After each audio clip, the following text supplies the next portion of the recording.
Hey everybody, time for another review of my comics. Go through some classic ones that were from my old long blocks. Here we go. Marvel's #1. I think anybody's a comic fan knows about this series. It's one of the greatest talked about series of all time.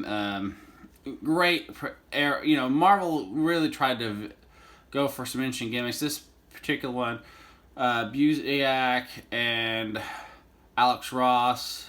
Alex Ross basically painted all of these, and kind of was the beginning of a new era for art in Marvel specifically. But this first issue specifically deals with the golden age of Marvel, and we got like the Human Torch, Namor, and I think Cap's in this. Yeah, Cap's in it, but it's way more about the Human Torch than anybody else, as seen from the eyes of Bill, a photographer for the Bugle, and believe it or not, young J. Jonah Jameson. Back when they implied he was the writer, he was just a cover reporter for the Bugle.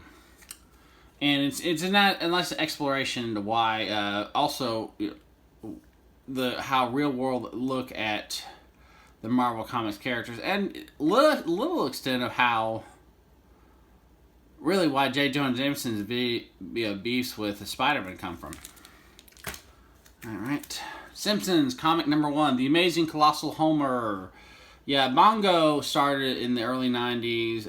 Simpsons were very popular, and so they decided to do a comic book. Matt Groening was directly involved in it because he'd been a cartoonist, and this was a great... And see, this is really more Matt Groening art for this cover.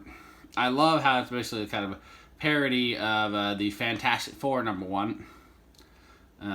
If you know anything about that, if you ever seen the Fantastic Four #1 cover, it's a monster and the Four fighting it, and I love little back shots. Of course, you see Barty running into Chief Wiggum trying to help, and Mr. Burns happily excited that he's turned Homer into a monster.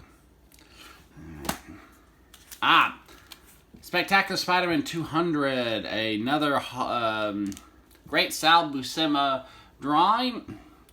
We see Spider-Man taking on the Green Goblin. This was Harry. This was kind of a culmination of Harry going crazy, taking over his father's mantle, ingesting a bunch of serums, and trying to make Peter's life a nightmare, both as Spider-Man and as Peter Parker, because he knew his identity.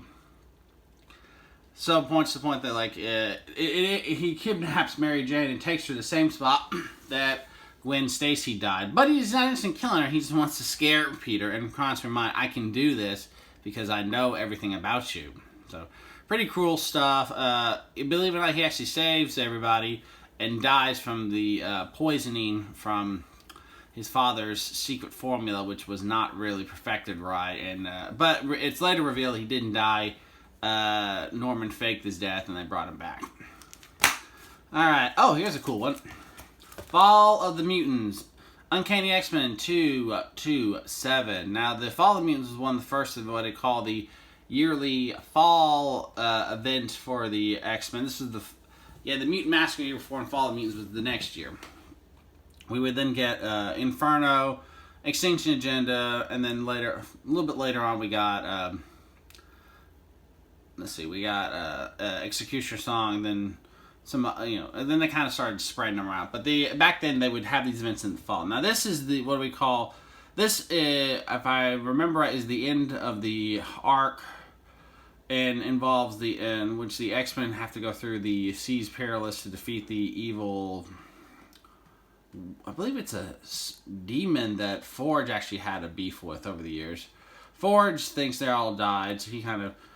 but the X-Men then wind up in Australia, and this is the beginning of what we call the Outback era of the X-Men. And this is a great team if you look who's on. So Storm's the leader. She had been depowered for a while thanks to a weapon that Ford accidentally used on her. So she got her powers back. We got Wolverine in the brown costume. This happened around the same time as the epic famous issue where Wolverine fought Grey Hulk and destroyed a forest. We got Longshot, we got Dazzler in her more new age look, not her disco look. We've got Colossus, we've got Rogue in her, at this point they're starting to make Rogue less punky a little more sexual. Silvestri liked to draw curvier and less more like kind of a weird punk. And if you notice, the mohawk for Storm is gone, despite the fact you got up here in the box, her drawing with the mohawk. She got her hair back. We got Havoc. And if you have no idea who that is actually Psylocke. That is the original Psylocke look. And she's, I think, recently gone back to it thanks to various events and how it's going on in the XMen new arc under Hickman. But that's how Psylocke originally was.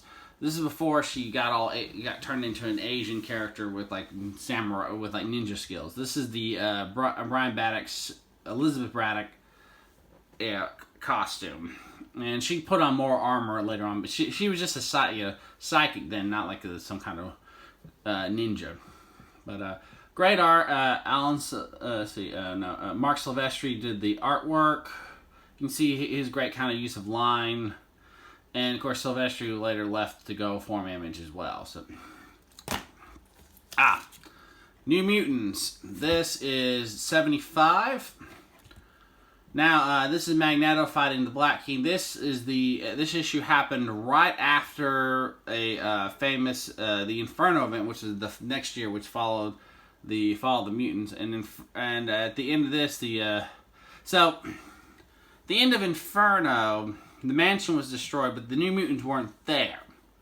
They were on their own. They even though they were very important to what happened, they were on a different. They weren't involved in the battle with X Factor and the X-Men versus Mr. Sinister. So they get there and the mansion's already been destroyed, and Magneto and the Black King they've been kind of fighting over who controls the Hellfire Club, and this is the final bit where the White King battles the Black King. And this is also important because this is the end of Magneto basically being the headmaster of the school of the New Mutants. For a lot of people don't realize this, Xavier was not really their teacher. Almost the entire time it was Magneto and then Cable. Cable is about to show up. This is, we're right before Cable takes over. So we're only a few issues, but, I think 6, it was 87 when he showed up. So yeah. We're less than a year away from Cable coming in, it's just one of those periods where it's like they're trying different things. They're trying to figure out where to go with the New Mutants. New Mutants had been kind of going downhill. Then, when Liefeld takes over, the comic completely changes. All right, we're going to end the last one. We got Incredible Hulk 418, the wedding issue. All right, so Rick Jones marries Marla, his girlfriend. And it's not a big action adventure. It's a funny one. And believe it or not, I believe it's the last time we saw Rom the Spaceknight. Although I think this one he's referred to as it's like he's barely mentioned, but he shows up because he and Rick were friends. So Rick Jones was getting married, and the Impossible Man is a joke sent in invitations to anyone and everyone. Also, he had messed with. He apparently found an old dirty movie that Marla had been and snuck into showing at the bachelor party. Rick was upset. Marla got tricked into making a deal with Mephisto. Mephisto does show up and tries to basically cause havoc after the Impossible Man has already brought a lot of weird ones. Like he's got the Skrulls and the Kree showing up for the wedding. It's Peter David having so much fun writing a crazy comedy issue more than anything else. And believe it or not, the Silver Surfer and the Hulk defeat Mephisto not by fighting, but pointing out that they're at a wedding and God is there and he has no, and Mephisto has no power there because they're in the middle of a wedding ceremony. So they use it's another example of Marvel using Christianity specifically, and essentially Mephisto finds himself completely useless because they started the wedding and God had dominion then. So, all right, I hope you enjoyed this. Now, I'll take this this one. If you can see, it is another gimmick. This was the gimmick here. Cost $2.50, and it opened up like an invitation. So we got here, we got here. So yeah, here's the. So yeah, let's look at who all's in this one. It's really good art. So we got She-Hulk's there. We got Doc Samson. you know, it's Rick Jones, so he's got a lot of friends. So, of course, Captain America's one of the groomsmen. Silver Surfer. We got, I believe that's supposed to be Wanda. So I have to flip through them. But yeah, we got, there's Betty. I'm not sure. I can't remember who the one with the glasses is. We got Iron Man. We got Nick Fury. I think that's supposed to be John Jameson back. We got Wonder Man. One of them might be Hawkeye too. Yeah, it's probably Hawkeye. Namor. I don't see Doctor Strange. This might have been that period where Doctor Strange was in a kind of weird state. Oh yeah. So you see, we got over here. Here's a funny bit. So the guy in the helmet, that's actually Ben Grimm. You can kind of see his hand at the bottom.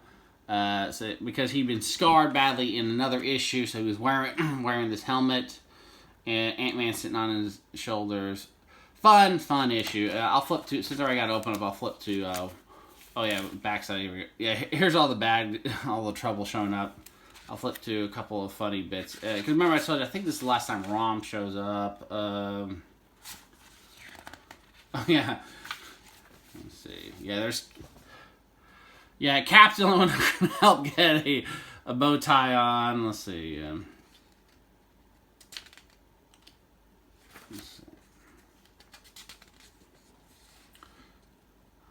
Yeah, oh yeah, that's right. This is the Parthenon era, so we have a lot of them showing up, so that's probably why I didn't recognize you. Here we go, yes! Brandy and Rom, yes, that's, so if anyone has never seen, that was what Rom looks like without his gear on. So yeah, this is one of the last time, I believe this is the last time we see Rom in any Marvel comics, because after that it becomes harder to see. Oh, by the way, if those who don't know, that's Peter David. I love that he shows up as the minister. Good little surprise. Oh yeah, here comes Drax. Yeah, this is when it starts getting funny. Some weird, like, because at this point he's like, oh wow, who showed up here? It's like Drax shows up, like Drax, and then all of a sudden, for some reason, the Masters of Evil, they all had invitations. The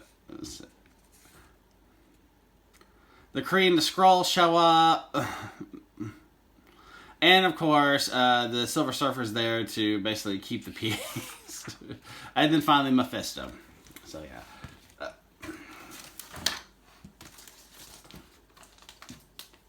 Anyway, I hope you enjoy this one. See you all next time.